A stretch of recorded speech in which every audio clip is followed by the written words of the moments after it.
Mr. Gerard Oru, returning officer from the village of Greatcœur.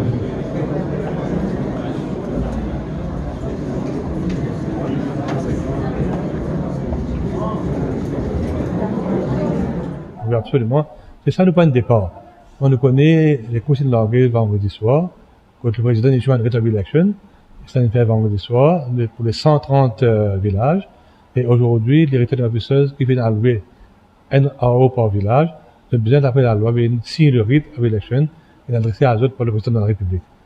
Et maintenant, après l'exercice, après le dépouillement et les résultats, le même returning officer pour un bureau ici, il faut endosser le rite avec les résultats du village concerné. Et ça peut retourner à la présidence au State House à réduire.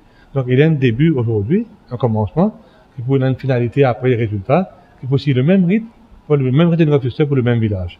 Donc c'est ça qui est la continuité entre maintenant jusqu'au résultat final, qui pourrait être le 22 novembre dans la soirée. Et M. Abakoy m'a même fait une protection anticipée, il doit la rigueur, les élections, pendant l'élection villageoise, municipale ou générale, toute élection veut dire élection. Donc il y a la même rigueur, même attitude du travail et aussi même mindset. Nous avons très au sérieux, avec beaucoup de professionnalisme. C'est pourquoi je fais une phrase qu'on prend encore une fois. Il y a beaucoup de officiers qui travaillent dans les élections auparavant. Ils ont beaucoup d'expérience, ils sont chevronnés. Mais il y a quelques-uns qui vont travailler pour la première fois.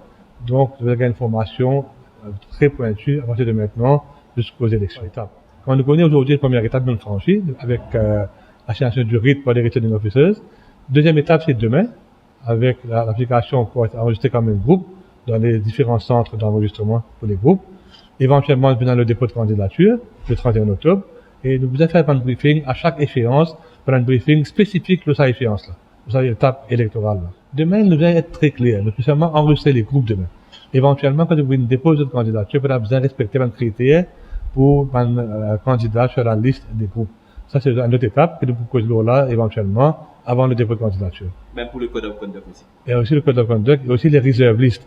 Puis les groupes qui vous besoin de mettre notre nom demain, mercredi, vous êtes capable de faire aller une reserve list si vous avez envie.